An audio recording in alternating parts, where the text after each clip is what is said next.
Queridos amigos, aquí estamos de nuevo.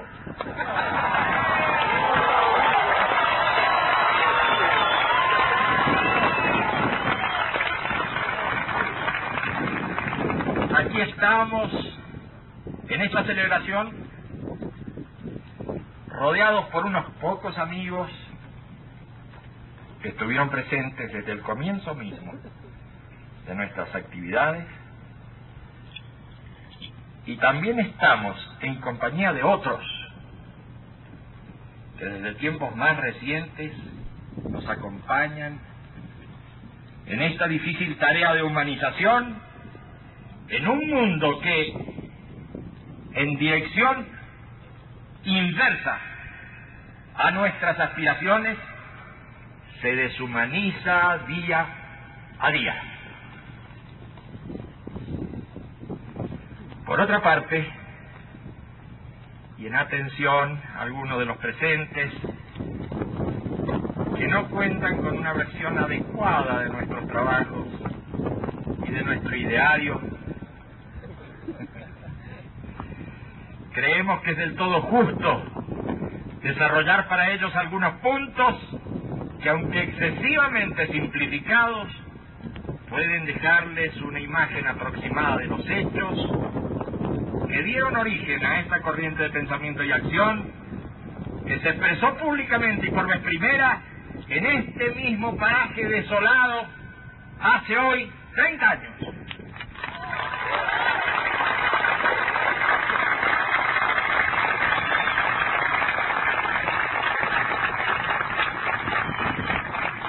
Corría la década de los años 60.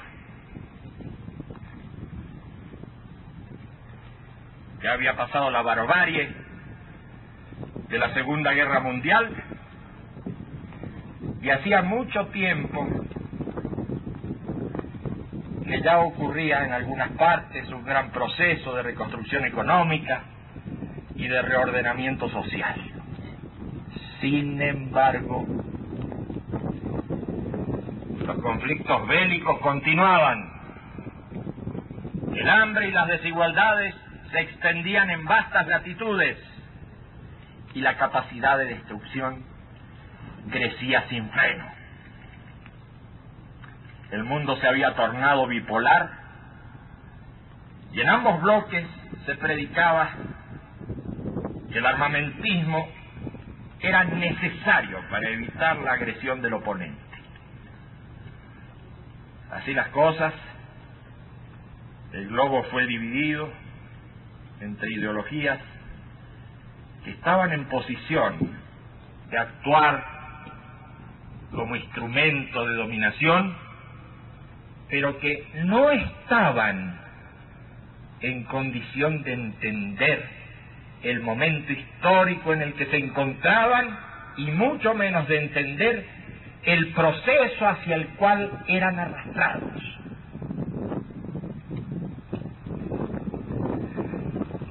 La crisis de civilización que se empezó a expresar en esa época no fue, sin embargo, un fenómeno original, sino la simple continuación y exacerbación de los mismos factores que habían contribuido a generar las monstruosidades y las catástrofes mundiales. Es en ese clima de malestar general en el que irrumpen los fenómenos juveniles de aquella época, entre los que se puede contar a un pequeño grupo que arranca en estas latitudes y se va extendiendo a puntos cada vez más distantes. Este grupo no puede expresarse libremente porque ya en esos tiempos empiezan a sucederse las dictaduras. Y cuando la actividad militante de sus miembros los lleva a la necesidad de comunicar sus planteos a conjuntos más numerosos, comienza a desatarse el conflicto y luego lleva a la cárcel y a la deportación a tantos jóvenes a quienes quisiéramos recordar en este momento. Jóvenes valerosos de Chile y Argentina que terminaron desarrollando en el exilio a este movimiento naciente.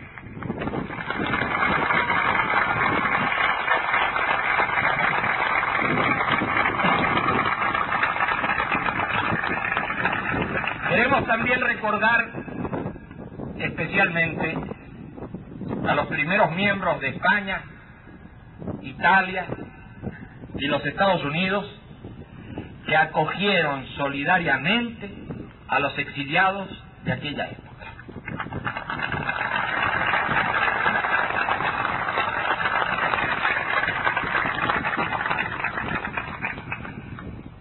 Hoy se encuentran presentes varios de estos antiguos amigos que siguen unidos por tantas experiencias comunes, y para todos ellos nuestro más cálido saludo.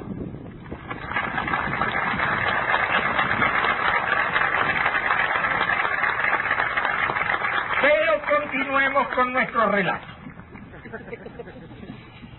Para la década de los años 70 comienza a articularse la organización de la Comunidad para el Desarrollo Humano. Se trata de una agrupación social y cultural que con el correr de los años sería reconocida por Naciones Unidas. En ese tiempo ya se fijan los parámetros doctrinarios más precisos y se establecen las características de este nuevo tipo de movimiento, que ya no puede ser confundido con el espontaneísmo de otros grupos a la sazón en franca decadencia y desintegración.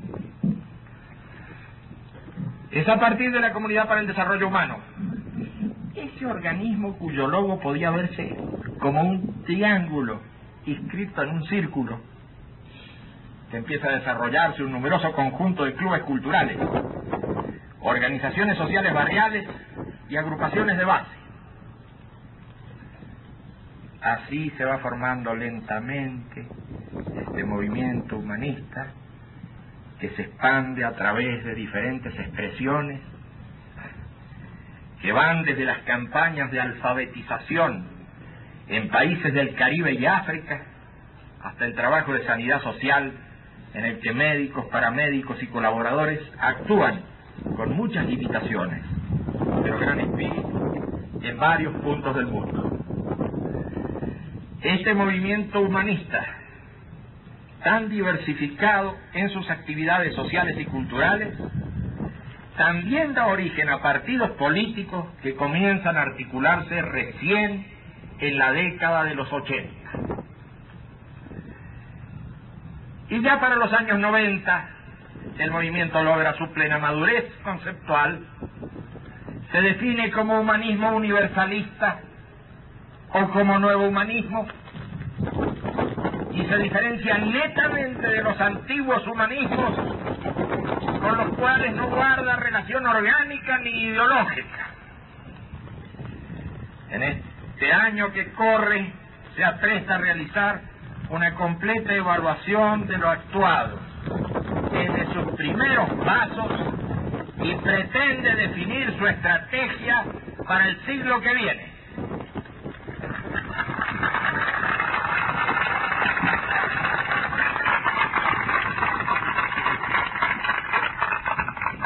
Para completar nuestro cuadro expositivo diremos que lo que termina definiendo a este movimiento no es una determinada acción política, una acción social o una actividad cultural, sino un conjunto de ideas y un estilo de comportamiento.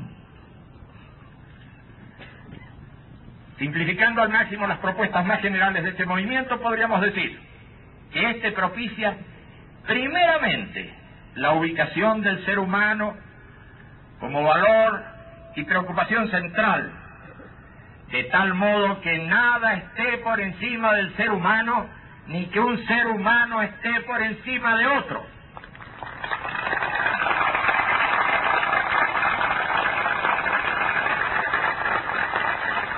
En segundo lugar, afirma la igualdad de todas las personas y por tanto trabaja por la superación de la simple formalidad de iguales derechos ante la ley para avanzar hacia un mundo de iguales oportunidades para todos.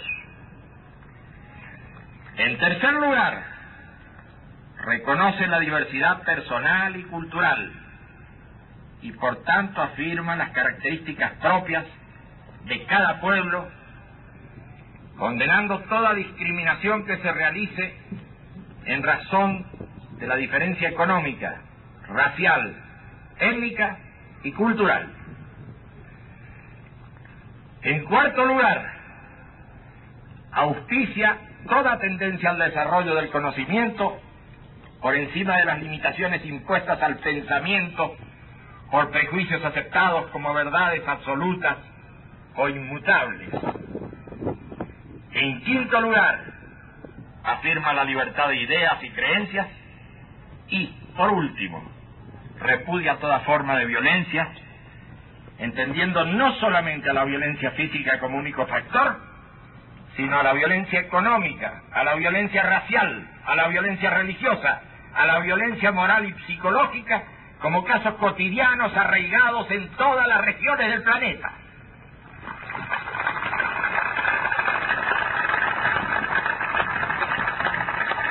Estas propuestas de considerar al ser humano como valor central, de propiciar la igualdad de oportunidades para todos, de reconocer la diversidad oponiéndose a toda discriminación, de auspiciar la libertad de pensamiento y de luchar contra toda forma de violencia, caracterizan nuestro pensamiento y nuestra acción en los aspectos más generales. Al mismo tiempo, estas propuestas terminan configurando un estilo de vida y un modo de relación del más alto valor moral que puede expresarse en esta frase: trata a los demás como quieres que te traten.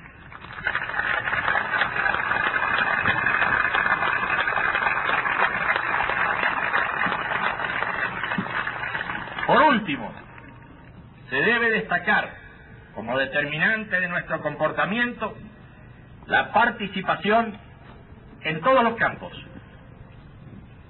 a fin de llevar adelante las propuestas antes mencionadas.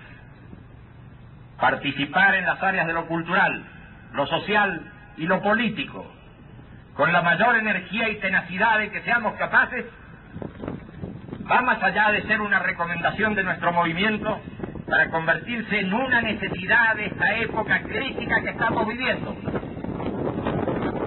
El argumento de que todo está en manos de un sistema infinitamente poderoso y violento.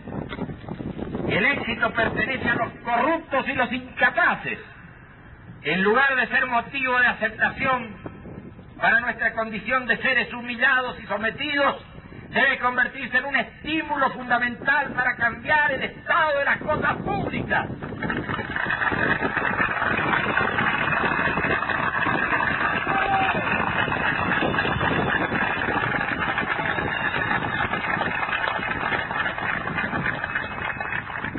Por otra parte, destacamos también la dimensión de lo estrictamente personal y de lo interpersonal, que aunque inscritos en el contexto social, constituyen el núcleo de nuestra existencia. Las relaciones personales, deterioradas hoy al máximo, muestran el aumento de una violencia sorda, en la que el tú y el nosotros van desapareciendo y en la que el individuo arrojado a la soledad y el aturdimiento no encuentra ya salidas. Debemos reafirmar en este campo que todo ser humano tiene derecho a preguntarse por el sentido de la vida, por el amor, la amistad, por todo aquello que hace a la poesía y la grandeza de la existencia humana. Y que una estúpida y pequeña cultura materialista trata de denigrar arrastrando todo hacia los antivalores y la desintegración. Y en esta situación que nos toca vivir, reconocemos el triunfo provisorio de la cultura del antihumanismo y declaramos el fracaso de nuestros ideales que no se han podido cumplir. Pero los triunfadores de hoy no tienen asegurado el futuro, porque una nueva espiritualidad comienza a expresarse en todo el mundo. No es la espiritualidad de la superstición, no es la espiritualidad de la intolerancia, no es la espiritualidad del dogma, no es la espiritualidad de la violencia religiosa, no es la pesada espiritualidad de las viejas tablas y de los desgastados valores. Es la espiritualidad que ha despertado de su profundo sueño para nutrir nuevamente a los seres humanos en sus mejores aspiraciones. Si hoy tenemos que declarar nuestro fracaso, también tenemos que anunciar a una nueva civilización que está naciendo. La primera civilización planetaria de la historia humana. Y, por lo tanto, aquellas crisis que sobrevienen y aún sobrevendrán en un futuro próximo, servirán, no obstante su infortunio, a superar esta última etapa de la prehistoria humana. Y cada cual sabrá